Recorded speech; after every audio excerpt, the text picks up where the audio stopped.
Hello, beautiful people. Welcome to this week's episode of the Montpelier Happy Hour here on WVEW 107.7 LP Brattleboro, your community radio station. I'm the host and producer of the show, Olga Peters, and this is where we talk about how everything in Montpelier shakes out for the rest of us.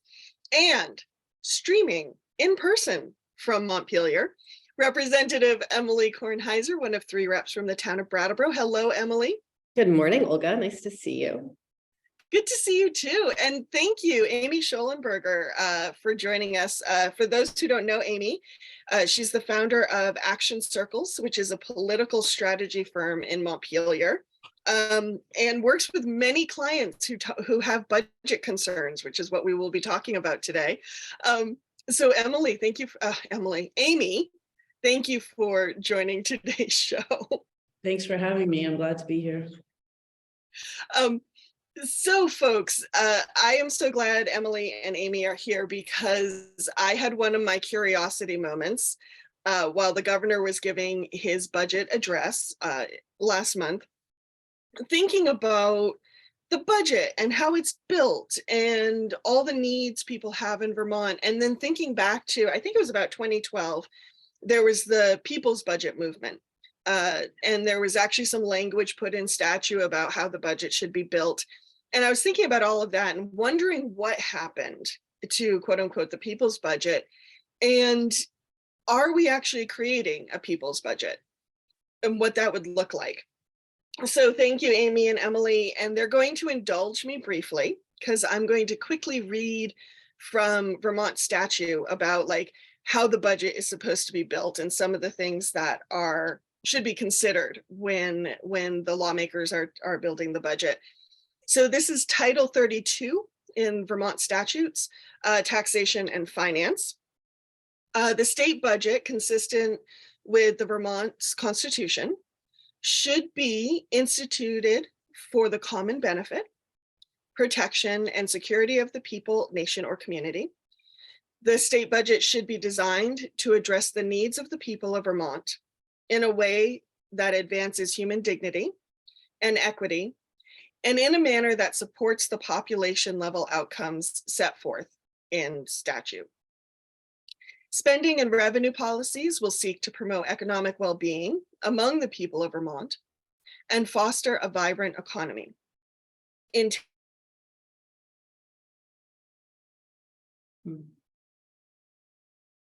The use of public funds by systems of outcome measurement based on indicators that measure success in accomplishing the purposes of the state budget.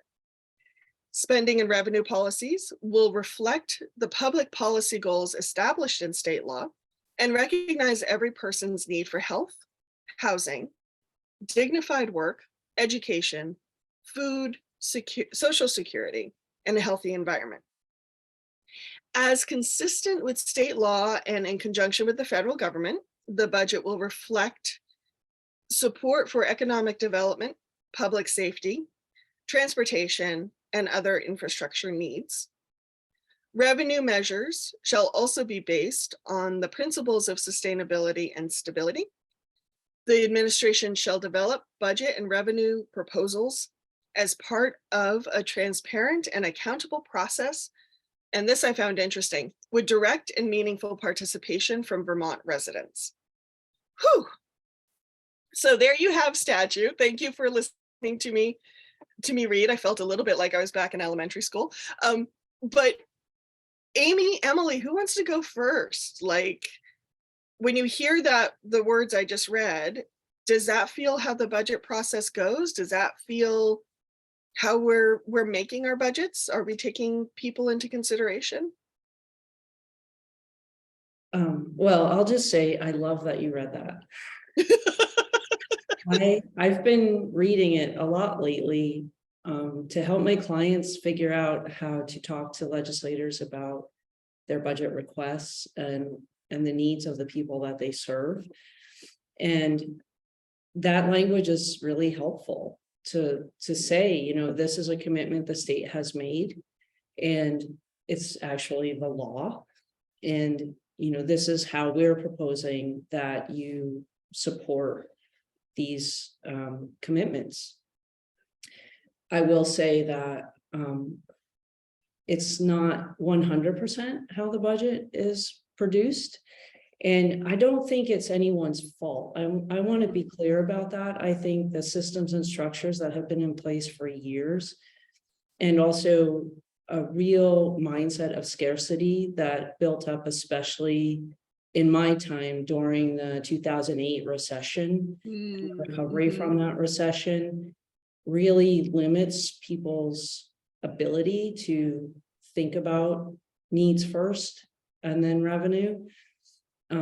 So it's not necessarily for lack of commitment or desire, but I think it's a lack of discipline and practice, and not a lot of support for the legislators who are often on tight timelines to be practicing and being disciplined and being supported in that work.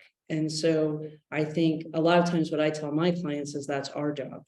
Our job is to support them when they're willing to do that work, and to help them think about how to do it, and to help them think about how to bring these concepts into the conversation. But it's really hard. Amy, I really appreciated that refresh of the statutory language. I was also looking at some of it yesterday at lunchtime, and then hearing the debate and participating in the debate on budget adjustment yesterday, which is a sort of a stark reminder of where some priorities are. But you said sort of these principles or these practices, Amy, and I'd love for you to sort of explain a little bit more about what you mean by that. Yeah, so just to highlight a few things, one of the things that's required, as you mentioned, Olga, and highlighted, is a public participation process. Right. And that's required for the governor when he's currently he is building his budget. And what the governor, all the governors since this law was put into statute have done is an online web form. And it's fairly unsatisfactory for the people who are filling it out. It's hard to think that it's meaningful contribution. On the plus side, administration officials do testify that they read all of the comments in the finance department, and also they share those comments with the appropriate secretaries and commissioners, and they are supposed to be reading them. So at least they're aware of the feedback. However, I have not seen in all of the times that I know that people have been submitting comments, and this is not just with Governor Scott. Governor Shumlin was also in office when this law was in effect. So it's been about the same. There hasn't been any tangible result in the governor's budget proposal based on those comments. And one thing I want to flag is part of the reason for that is because that comment portal, they call it a portal, goes live usually right around between Halloween and Thanksgiving.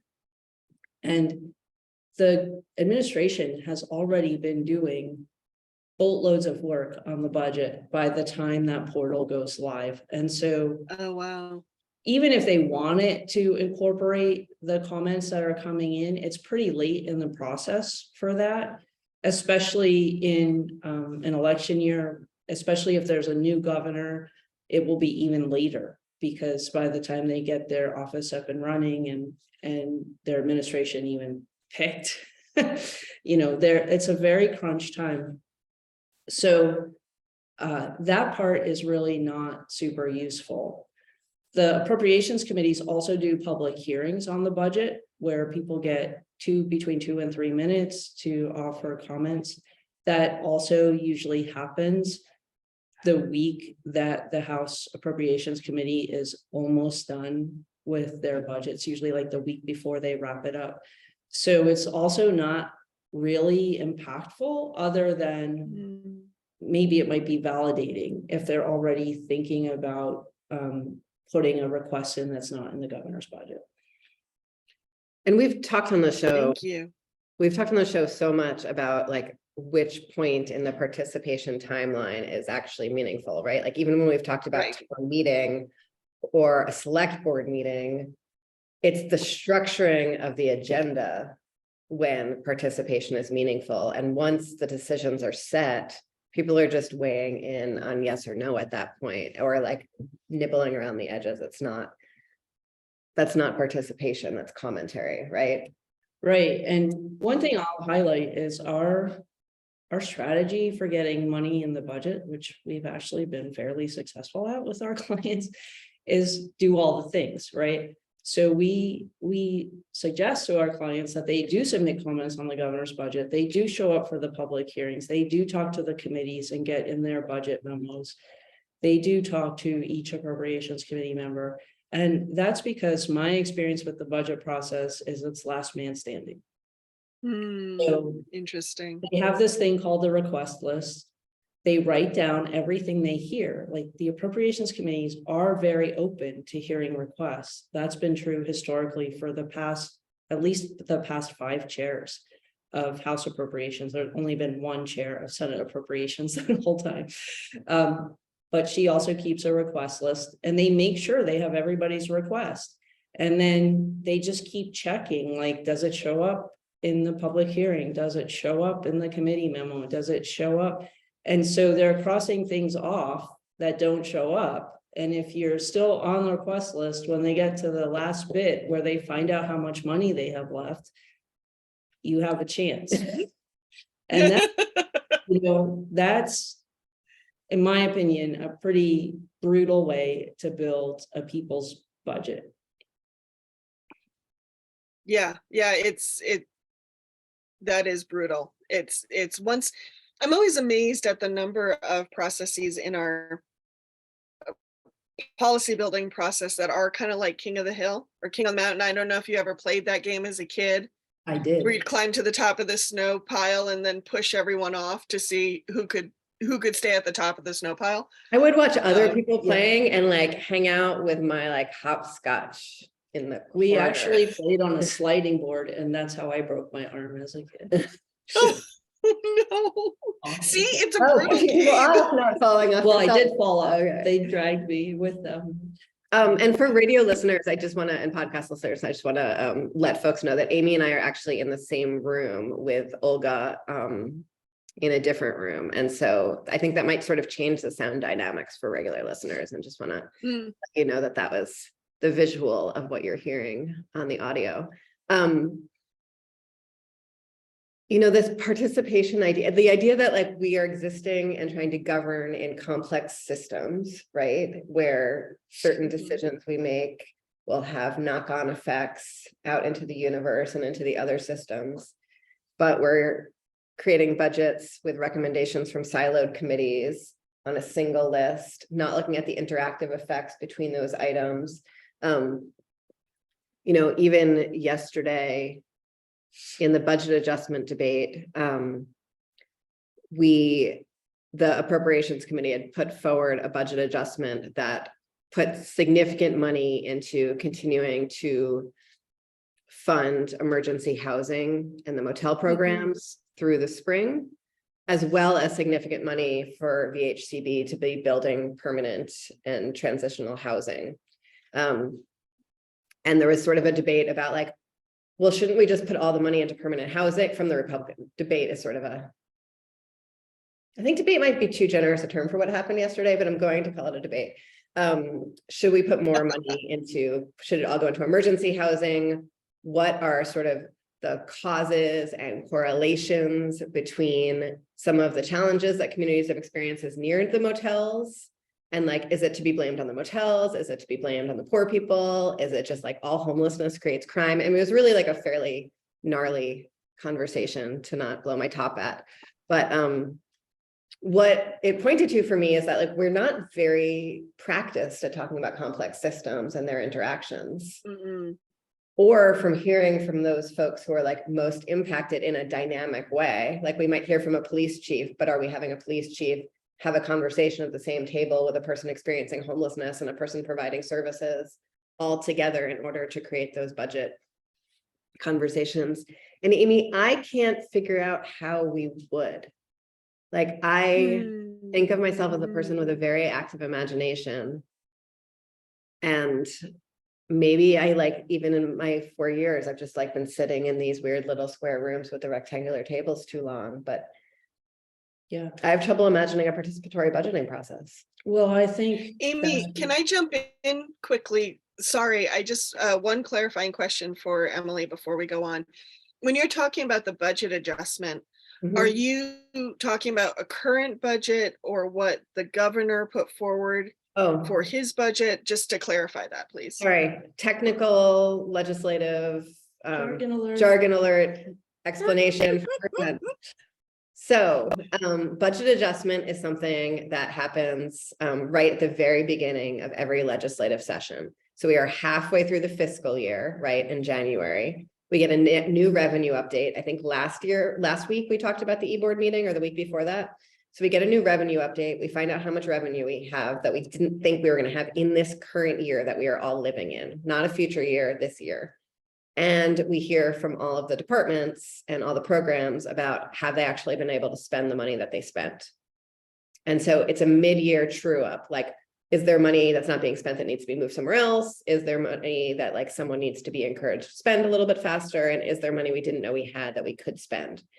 Pre-pandemic times, this was like a fairly technical and not very dynamic process where people, like, it was mostly just the budget committee, the appropriations committee that paid attention, and the other committees barely even needed to weigh in beyond just like programs that had sort of failed that shouldn't have.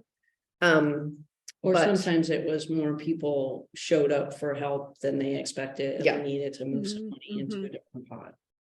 But since we've had all of this unexpected revenue and spending at a scale for departments who might not have been ready to spend at that scale and all of those things, it's a huge amount of money that we're moving around for budget adjustment. And so it's like a mini budget at this point, with like some really urgent needs that are being named. We put a lot of money into emergency relief for organic dairy right this time. So it becomes like almost an exercise in the rig. It becomes essentially the same both politically and technically as the budget, except it happens in the course of like 3 weeks. And this time around, it happened with an appropriations committee that was really brand new. I experienced Mm. chair and a couple other experienced members, but some actually brand new members on appropriation, newly elected. So it was That like, sounds intense. it was a wild journey. And I think it was, reflected some like really core values that I was like really heartened to see put in there. Mhm. Wonderful. Thank you, Emily. And Amy, thank you for letting me interrupt. No, that's important that people understand what's going on. So yeah, to go back to Emily's question about the structure, I think the thing to remember is that the structure was designed by older white men in power who wanted to keep power sitting with them, right? And at the time, there was no question that that was the wrong thing to do, probably in their minds. They thought they were the right people to be leading us forward into the future. This structure was created, 200 years ago? And it works. It works to keep power in the hands of a few people.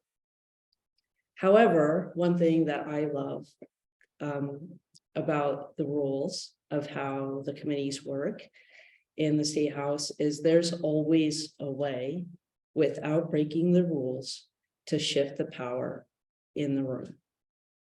And I've seen some masterful examples of this over my years as, working in this building, both from legislators and from advocates. But it's very dangerous to do it, right? So even though you're not breaking the rules when you're doing certain, motions or procedures, people don't necessarily know that because they don't know the rules for the most part. And also the people in power don't like it, right? So often there's afterwards consequences for the person or people who took that chance to, for instance, override a chair with a vote, or to have a committee hearing without the chair because the chair wouldn't do it. Or these are examples I've seen in my life, or to make a motion on the floor to pull a bill out of committee, even though the votes weren't there to move it out of the committee. You can do that.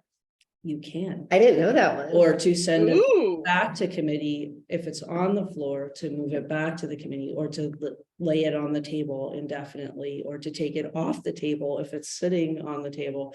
There are a lot of different ways to make things happen, and usually you need a lot of extra votes to do all of these things, and so you have to work really hard to convince people that it's worth it, and sometimes it's worth it and sometimes it's not. But the structure is designed to make it very difficult for people like the folks Emily was talking about to be heard, right? Because there's a few people in the building who have the power to decide who gets to speak. Literally, they have to call on people. If they don't call on you, you can't speak. So I think that if you really want to get to that creative and real public participation, you either have to go outside of that structure, and that's been happening more in the caucuses. So there are more and more caucuses, and more of the caucuses are allowing non-legislators to participate in meaningful ways. So that's helpful. And I think also some legislators are just spending more time meeting with people individually, or going on field trips, or having coffee hours. Like, I'm seeing more and more and more of that, and I think that's great, and also kind of a shame, because that's uncompensated work for the legislators who are willing to do that, and they're not compensated that much in the first place for the work they're supposed to be doing in the State House. And so it doesn't necessarily make it possible for that to be a regular thing, because only the people who can afford to do that, or who are willing to do it even though they can't afford it, are the ones that are participating in these things. I remember my first year, I think I was trying to understand some piece of the budget, like really right before the budget vote. And I asked someone on the appropriations committee, like, where is this and how do I find it? Because there's a spreadsheet, but then there's there's a lot of documents and they're all coded. And they told me, and then I was like, so how do I find that for myself next time? Because I like to be able to figure my own stuff out. And they said, oh no, the whole thing is designed so that even regular members can't ascertain how to find stuff. That's and that person, and that was Matt Schreiber, representative from Rockingham, who was both dark humored and frank. Also the person who told me that I had to be willing to drown my babies in a bathtub. I think maybe that same week. But the fact that that was just sort of said aloud by someone who had been on the appropriations committee for quite a long time, and is still I still find that to be true. It's fairly incomprehensible how to find something in there. I will just put a plug in that we sometimes do webinars about how to find things in the budget. And is that on Action Circle's websites, or where people can find? Yeah, okay, we don't have I'll make any sure scheduled at this moment, but we do often offer them. And also, if you're a person and you're trying to find something in particular, often you can just email me and I'll help you. Thanks, Amy. I didn't know that. That's Thank you.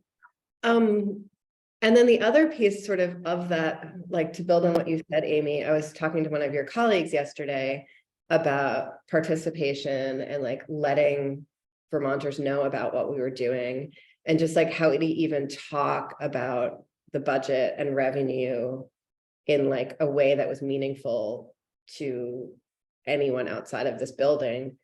And one, they seemed surprised and excited that I was yes, I want to do all of those things. And then I was I can't do that by myself.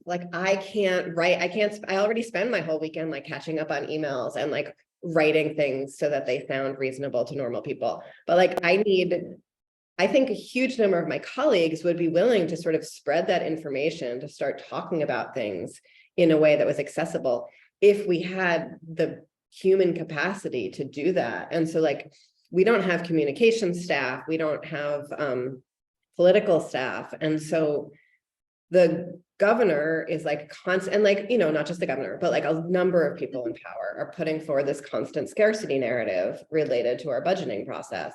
And it takes effort to draft communications that don't come from that frame, because we all default back to that frame because we've all been living in this America for a long time.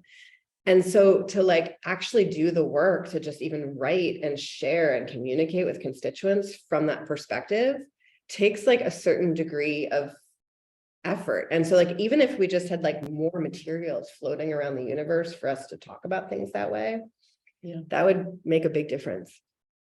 That's true. It's definitely something we work on. Yeah. But it's like walking into a 10-foot wave. It's the scarcity mindset is crashing over your head, and you're saying, wait, no, there's actually plenty of money out there. And I just want to flag that there is actually plenty of money out there. So we have more revenues coming in than we've ever had right now. And you might have read some scary news articles about future years. There's going to be less money. But I keep telling people, but I was in the e-board meeting and Rep. Kornheiser said, wait a minute, it's going down from an all-time high. It's still higher than it was before, right? And so it's not like we're up here and we're going to go boom like that and not have any money again. It's a slow ride down. And even the economists are saying, we don't actually know if that's what's going to happen. Because we're living in an economy we've never lived in before. But what they seem fairly clear about is like, when we do come down from this all-time high, it's going to be at a base that was much higher than before the pandemic, that will continue an upward trajectory. And so the idea that we're like hoarding extra money for this rainy day that like no one's actually talking about coming. There are like really very few indicators to point to any recession on the horizon. And yet like somehow there's just like this desperate fear that we need to be like acting like dragons. It's really hard. I just want to point out that the last House Appropriations Chair, actually Kitty Toll, was obsessed with the rainy day fund and filled it up. So it's full already. We have a rainy day fund. Waiting for a rainy day.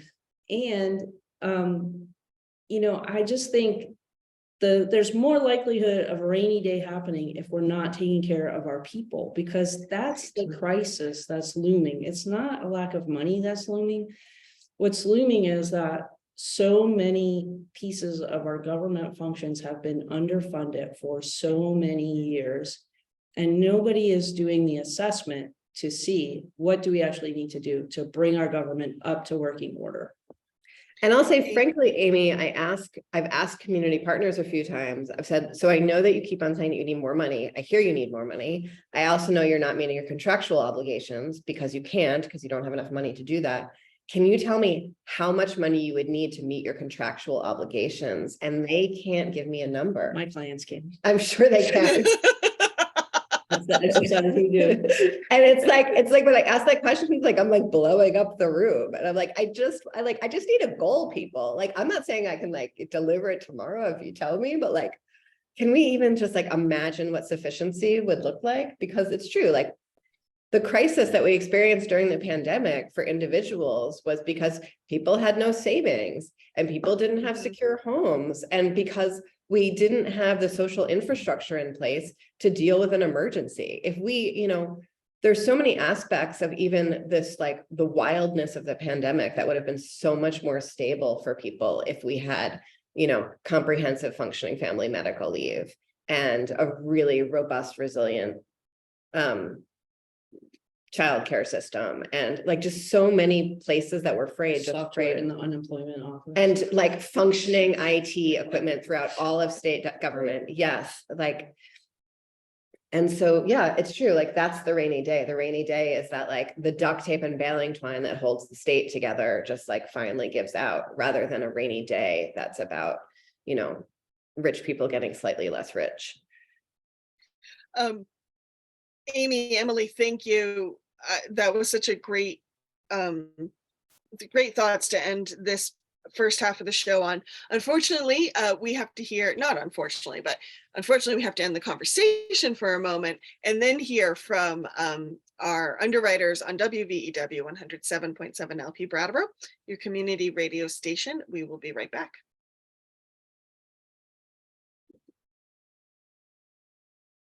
Welcome back to the second half of the Montpelier Happy Hour here on WVEW 107.7 LP Brattleboro, your community radio station. You can also find us on BCTV, and thanks to BCTV, you can also find us on many of the PEG stations around Vermont and a little other places in New England. You can find us wherever you want to subscribe to your podcasts. And in fact, if there's any listeners who listen to us through Podcast Addict, they've been reaching out to me, and I see some listeners on there, but I don't know much about the service, so I would love to hear more about it. Drop us a line at the montpelierhappyhour@gmail.com. And before Emily reminds us what we need to be reminded of, I just want to quickly say, I know we're in the middle of a cold snap here on Friday, February 3rd.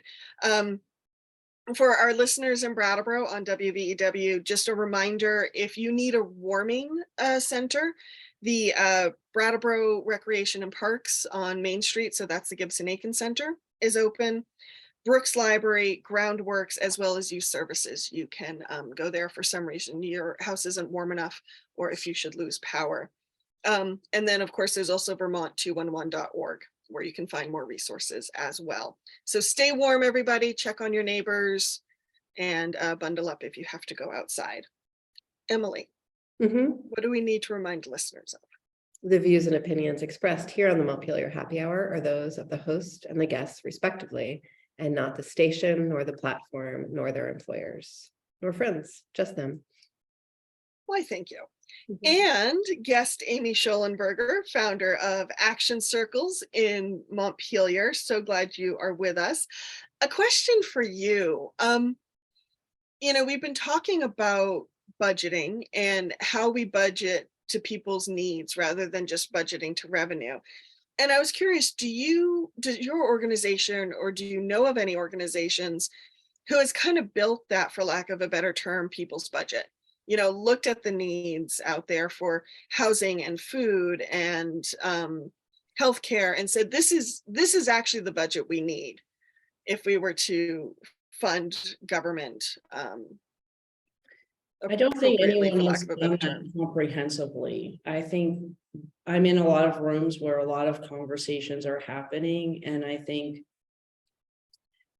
before COVID, estimates of needing another $1 billion or so in the revenue stream were kind of floating around. And I think COVID showed us that we can get pretty far with $1 billion if we're investing it well in the people.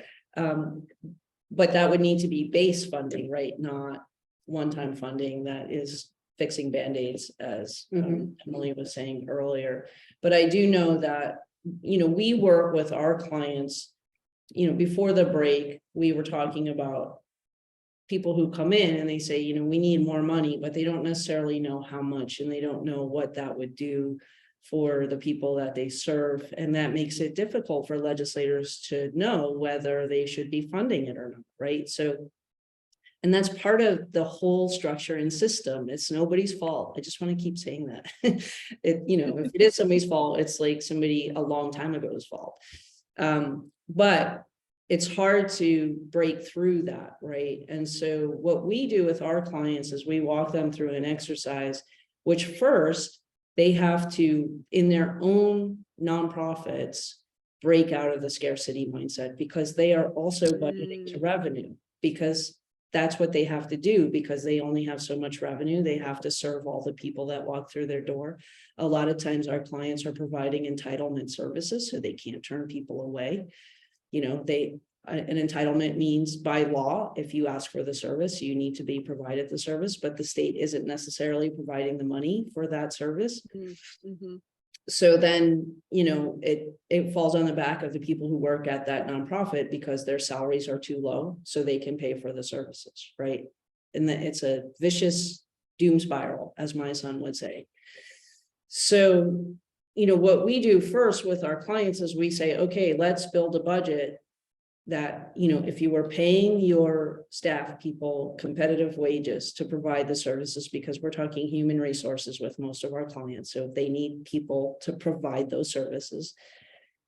If you were paying competitive wages, market rate wages, and you had enough staff to provide those services, so you're fully staffed, and you had operating expenses, and you had the equipment and the IT and the building space well maintained with appropriate HVAC systems that you need, how much would that cost? And that's often a very difficult exercise for people because they're scared to see that number, because they don't believe they can get to that number. And so they don't want to put it on paper, and they don't want to, they don't want their staff to start dreaming about getting paid a livable wage, for instance.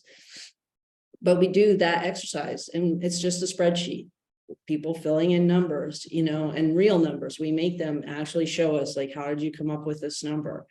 And then that's the number we come to the legislature with for a specific service provider. So these are all nonprofit agencies who have contracts with the state to provide services on behalf of the state, right? These aren't, our clients are not sort of people who are just like, I just want to do this awesome program, will you give me some money? They're actual service providers. Many of them have line items in the budget, and they come up with that number. And then we come in, and it really helps legislators who want to help us to know we can show our math. It's not just a napkin with some sketches, and it's not just a meeting we had where somebody was like, well, is 10 million, like, do you think we could ask for 10 million? Because I go to those meetings too. And I'm like, I don't know, do the math. And then our champions feel confident when they go to their colleagues and say, the Parents Health Centers need $10 million. They know that's true because we did the analysis, and we can show them the spreadsheet. And they don't feel like they're going to get blindsided by some crazy math question that they can't answer. So we really encourage all organizations to do that.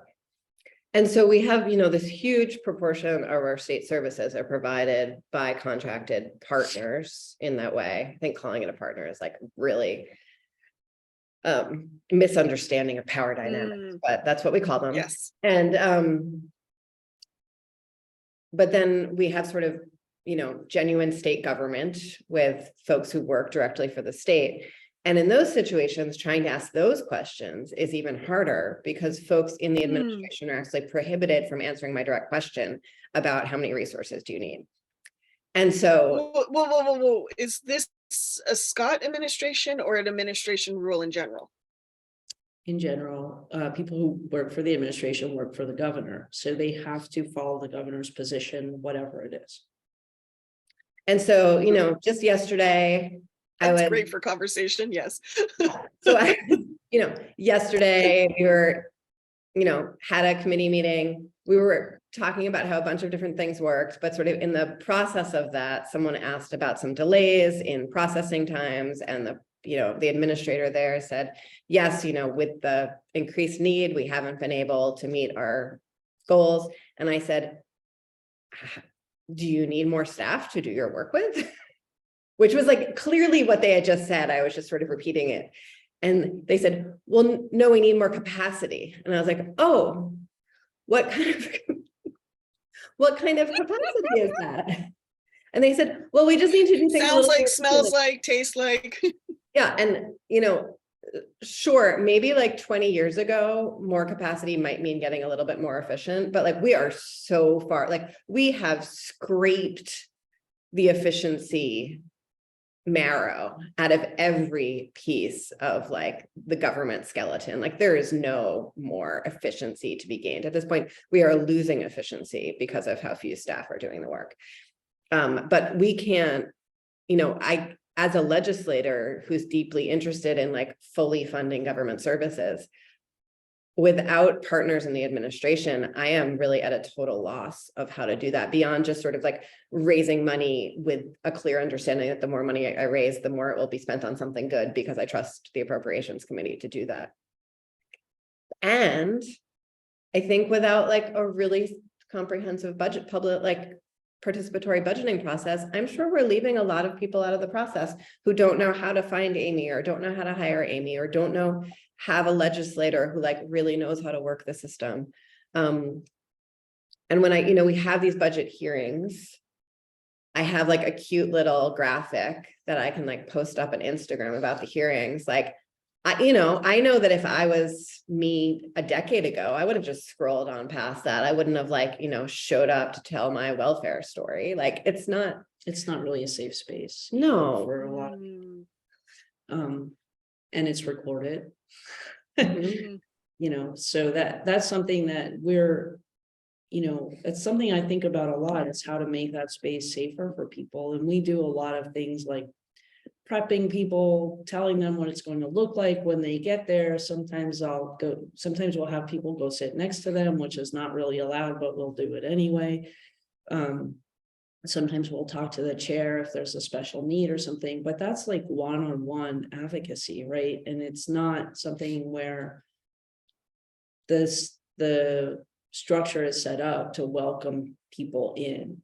Like there are, for instance, sign language interpreters available, but it's not easy to know that or get one. And you have to do it ahead of time. And there's not often a lot of notice for the budget public hearing. Sometimes it's only 2 days. So even if you can get one, you might, and you go through the process, you might not get one in time, right? And so I think there's just like a lot of unraveling that would need to happen to make it truly inclusive and truly participatory. And I think it would need to question the entire structure of how decisions are made, and then again, that goes back to like, what are we actually expecting from basically a volunteer corps of legislators, right? Who this is meant to be a part-time job. It's not a part-time job already. And also because we have a legislature made up of regular people from all walks of life. Some of them have facilitation skills and some of them don't. And some of them have more experience being inclusive and welcoming and some of them don't. And what is it realistic to expect from people and what kinds of support would they need and where would they get it from? I am always amazed at, Vermont has run on volunteer labor in so many aspects of its public life. And I think there was a time in Vermont's history where that actually made sense, based on population and based on how complex our systems were. But our systems have become so complex and our challenges are so complex that I'm just amazed at what we expect people to do with very little assistance and very little compensation in many forms, however you want to define compensation. And I would love to see just more robust support for folks at all levels of public life. Yeah, so in terms of sort of as a legislator and my capacity, I would love to have health insurance and I would love to get paid for the full-time work that I'm doing. And I am absolutely doing this full-time, but that wouldn't actually be enough for me to shift this. What I would need is like robust staff capacity and the ability to engage with like a wide swath of my community in a way that they would have the ability to show up as well. And so part of that is just like shifting the, I really do believe that until we can shift the economy so everyone is sort of economically secure, it's going to be really hard to have robust participation because people are too busy struggling for the most part to show up for stuff.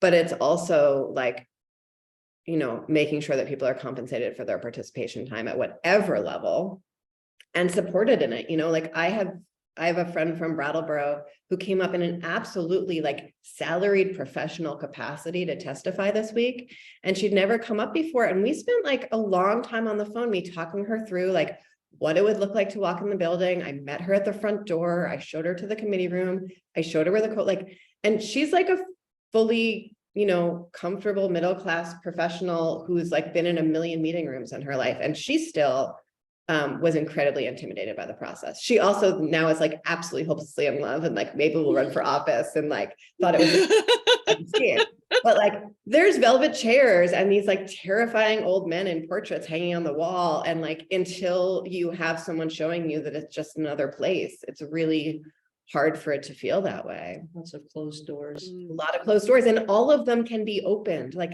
everyone has the right to open and close any of the doors in this building anytime, but like it takes a lot of ego to do that, like a lot of ego. Hey, Olga, can I go back to something you did at the very beginning when you were reading the language? Yes. Because and it's related to a question that was asked about, like, has anybody done this assessment of like how much money do we really need? And I just remembered that I wanted to mention the current services budget, which is also a requirement.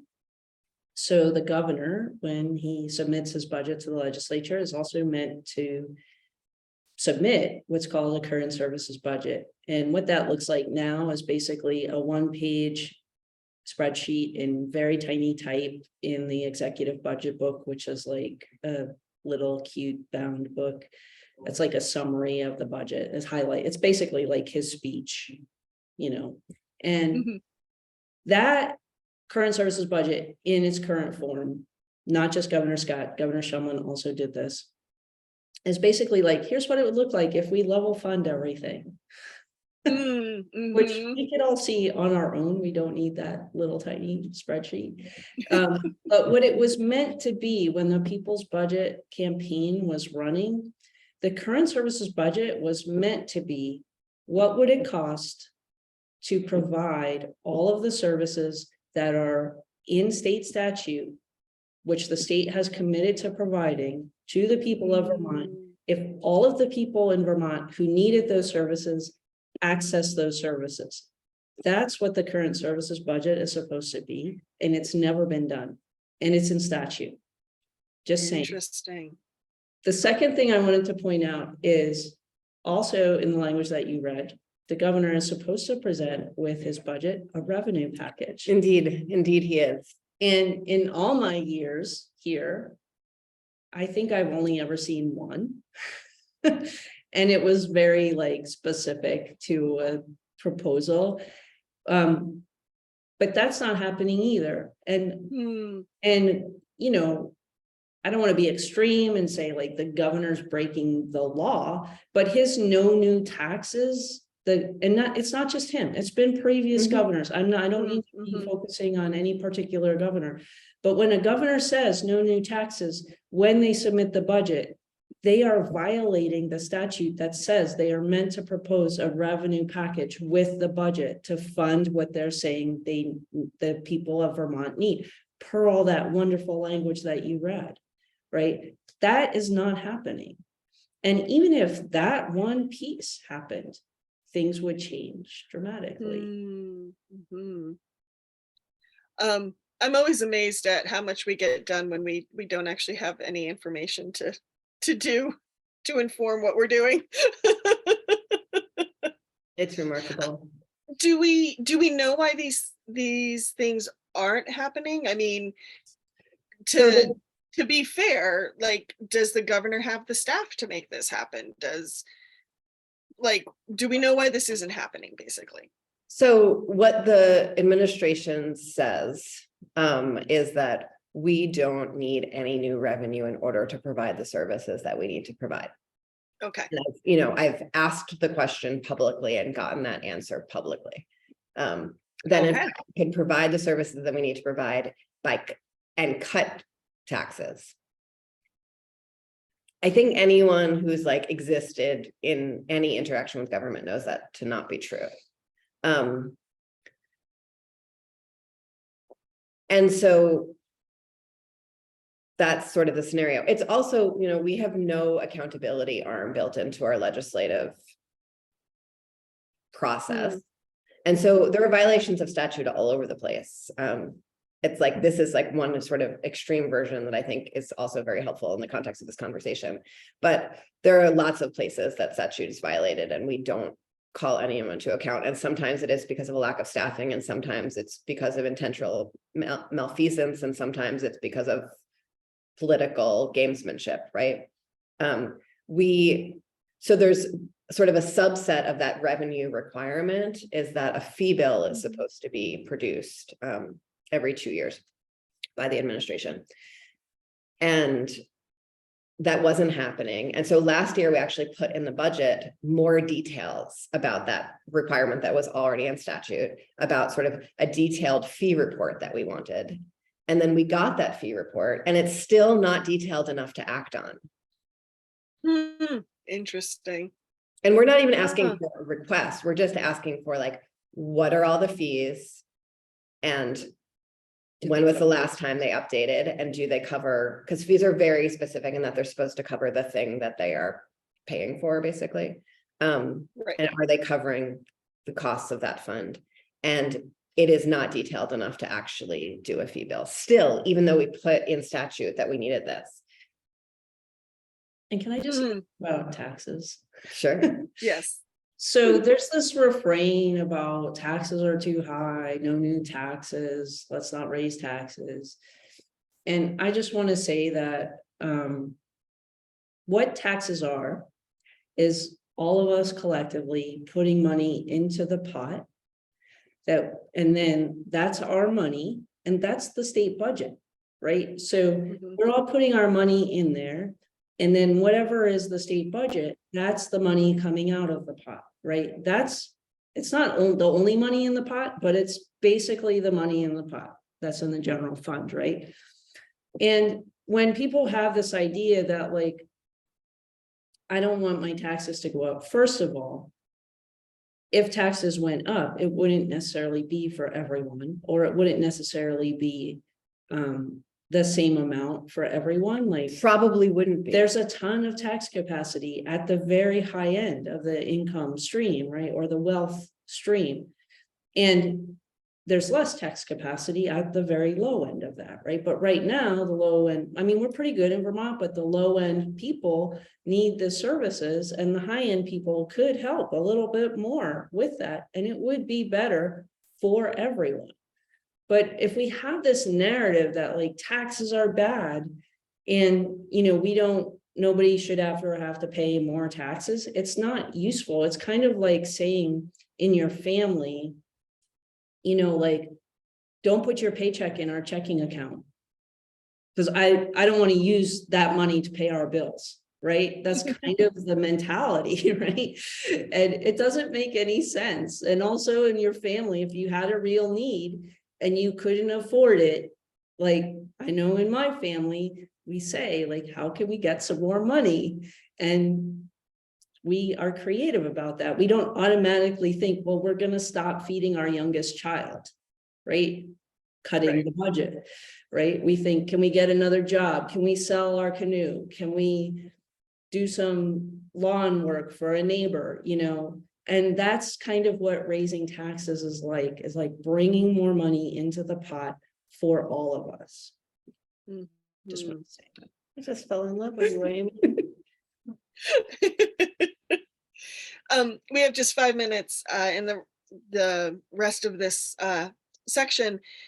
What this conversation is reminding me of, and I know home budgets are not equivalent to a state budget. They have different pressures, they have different funding revenues, funding streams. But this whole conversation is reminding me of an article I read. I'll try to find it again and put it in the show notes.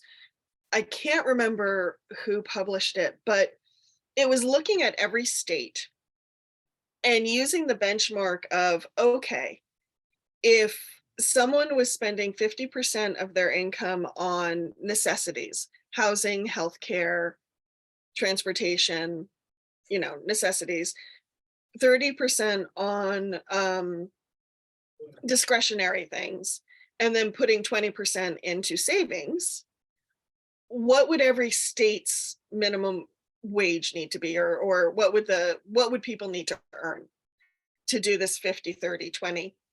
And I found that an interesting benchmark, because it's actually kind of looking at, like, where your money's going and looking at the costs of each state. And in Vermont, it was like $80,000, according to this article. And that was just so eye-opening for me, because it was coming from the perspective of, if we were actually funding people's needs, what would that dollar amount look like?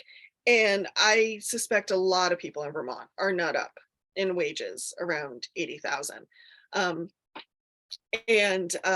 Yeah, so I'm just sitting with that, like, what does it actually look like to fund what you actually need to do, and have money for things like savings, that rainy day fund. Or folks who have much more than that, who are either putting way more money aside into savings that is then, likely not a savings account or a piggy bank, but likely money that is earning more money. Building wealth. And building wealth, or discretionary income, multiple houses, which require, multiple caretaking. Can that money also be spent somewhere else that's for the good of the communities and the good of the state? Mm-hmm. When you get past that point where, people are able to have discretionary money, put some money aside, then at some point, like, what is too much? What is too much for one person to be holding when other people have needs? And could it go to other needs? Yes. Like, Amy, a few minutes left in the show. What would you like to leave listeners with? I just would really like to encourage everyone, even though the process is imperfect and frustrating, to get involved in the budget process. Talk to your legislator. Show up for those public hearings when you see Emily's cute IG graphic. Sign up.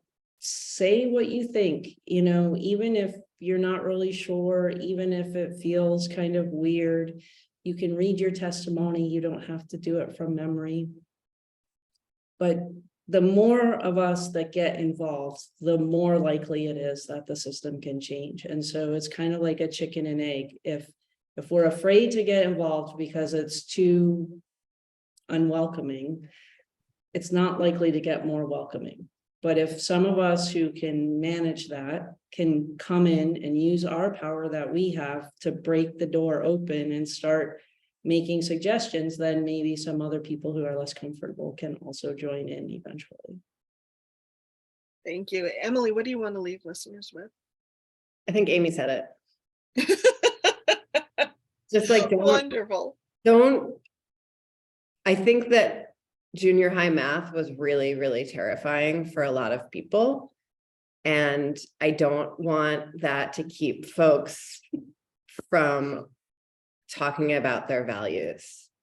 Mm-hmm.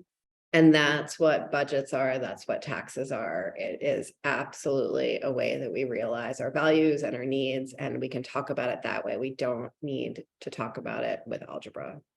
So like, don't be scared away just because you don't like multiplying. Thank you. Amy Schollenberger, founder of Action Circles in Montpelier. If people want to learn more about you or your organization, where can they go? action-circles.com. Wonderful. And Emily, if people want to reach out to you. Folks can go to emilykornheiser.org and you can find links to all my social media, sign up for my newsletter, get in touch via email or phone. The website login has gotten a little bit lost, and so it hasn't been updated in a while, but you can still find links to all those other things there. Thank you. And as always, the Montpelier Happy Hour is on WVEW 107.7 LP Brattleboro every Friday at 2 p.m. You can also find us at our Captivate page and wherever you subscribe to your podcasts. Have a great weekend, everyone. Stay warm.